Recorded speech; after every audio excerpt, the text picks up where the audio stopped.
This is Heart of the Guardians, where every story burns with courage, love, and the timeless fire of human spirit. If you believe in destiny, sacrifice, and the untamed beauty of the Wild West, stay with us till the end. Because tonight, we bring you a story that begins with pain, and ends with a bond that even death couldn't break.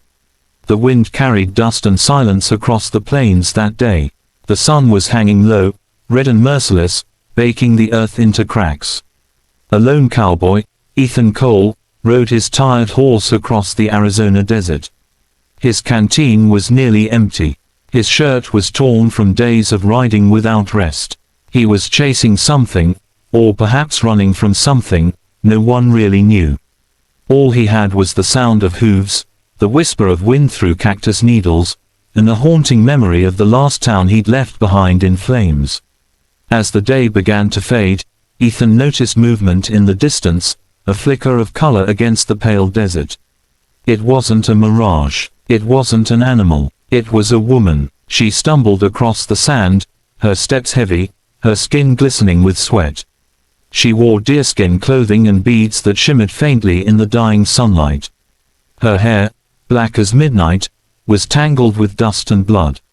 Ethan urged his horse forward, calling out, but she didn't respond. When he finally reached her, she collapsed at his feet.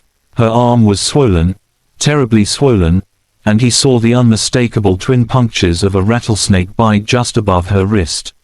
The flesh was purple, the veins black. The poison was spreading fast. "Damn it," he muttered, dropping to his knees. "You're not defied out here." He tore open his saddlebag, pulling out his knife, a strip of leather, and what little whiskey he had left. The woman barely stirred, her lips whispering in Apache, words he couldn't understand. But one word stood out, "Mother." He didn't hesitate. He cleaned the knife with whiskey, pressed it to her skin, and made a shallow cut across the bite. Then, without thinking twice, he put his lips to her arm and drew out the venom. The taste was bitter, his throat burned, but he kept going, spitting the poison out into the sand again and again until her breathing steadied. When he finally stopped, his head spun. He sat back, wiping his mouth, watching her face.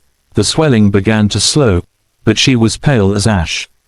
He lifted her gently, placing her across his horse, and rode toward a canyon he knew had water and shelter. The sun had already set, and the desert was turning cold. Coyotes howled in the distance. By the time he reached the canyon, stars had filled the sky. He built a small fire, wrapped her in his blanket, and crushed herbs from his medicine pouch, things he'd learned from an old Navajo friend long ago. All through the night, she drifted between life and death. Sometimes she muttered in her language, names, memories, prayers. Ethan didn't know what they meant, but he stayed beside her, keeping the fire alive, whispering back softly as though she could hear. When dawn broke, the woman opened her eyes. For a moment, she looked lost, then startled. She tried to sit up, but her arms still trembled. "Easy now," Ethan said gently. "You got bit bad. I drew the venom out, but you ain't safe yet." She blinked, her gaze sharp and proud. "You saved me." "Reckon I did," he said, tipping his hat. "Name's Ethan." She studied him silently, then said, "Gnarly." Her voice was soft, but her eyes burned with a quiet strength. She was Apache, and Ethan knew what that meant.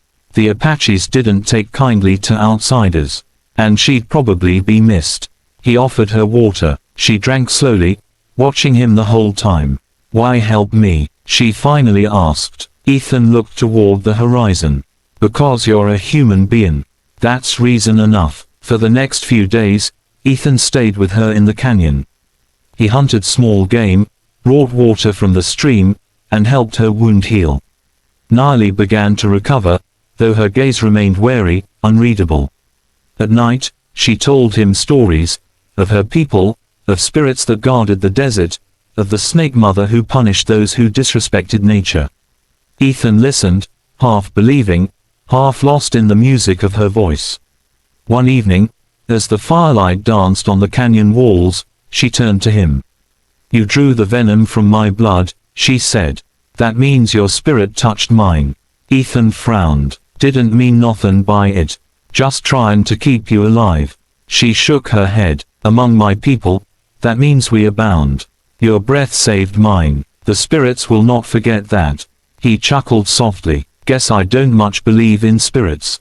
Whether you believe or not, they believe in you, she said quietly. For a moment, their eyes met, and something passed between them. A flicker of recognition, of connection, like two souls remembering each other from another life.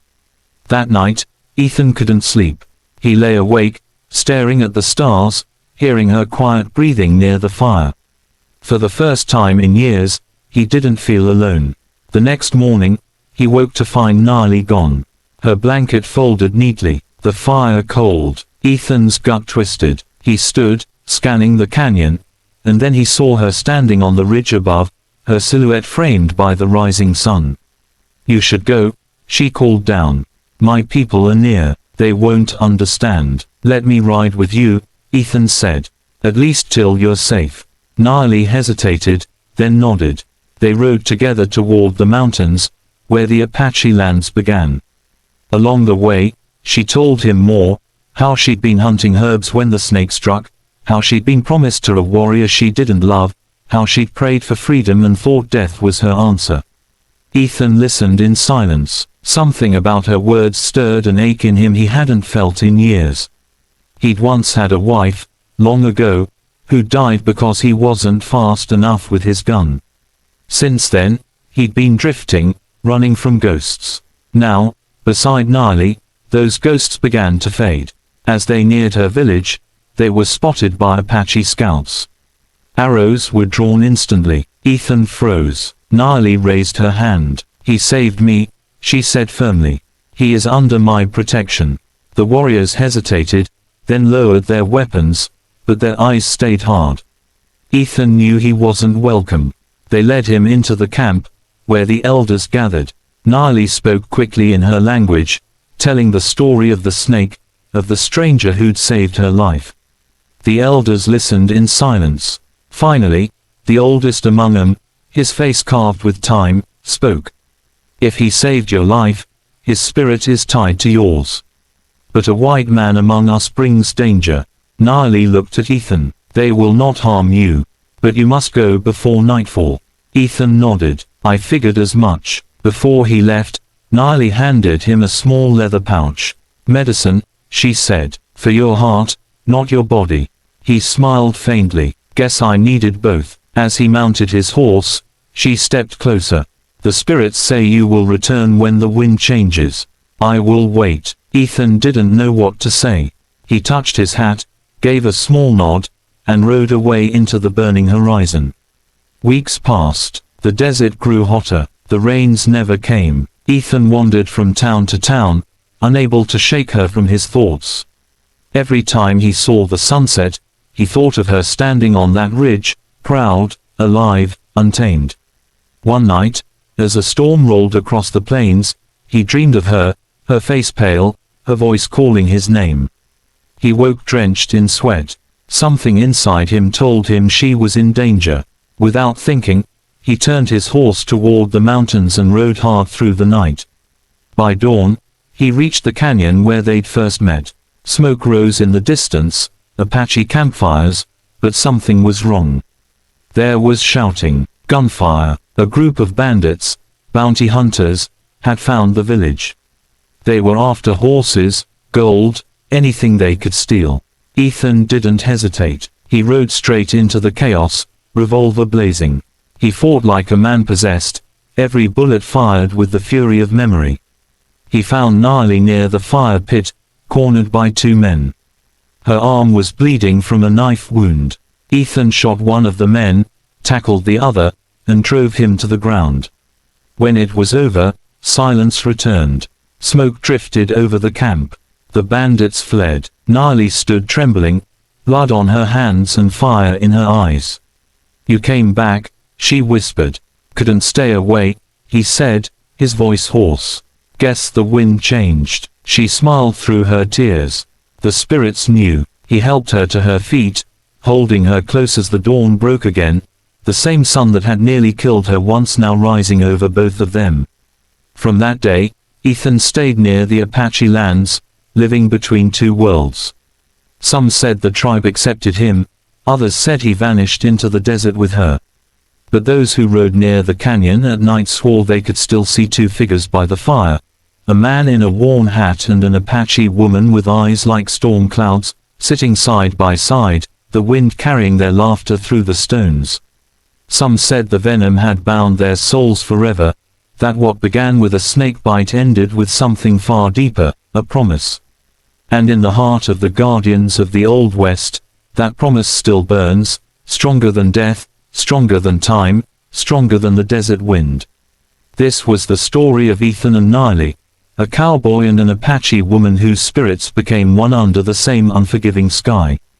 Because sometimes, the most unexpected act of courage isn't pulling the trigger, it's giving your breath to save another's life. If this story touched your heart, don't forget to subscribe to Heart of the Guardians, where legends never die, and the human spirit always finds its way home.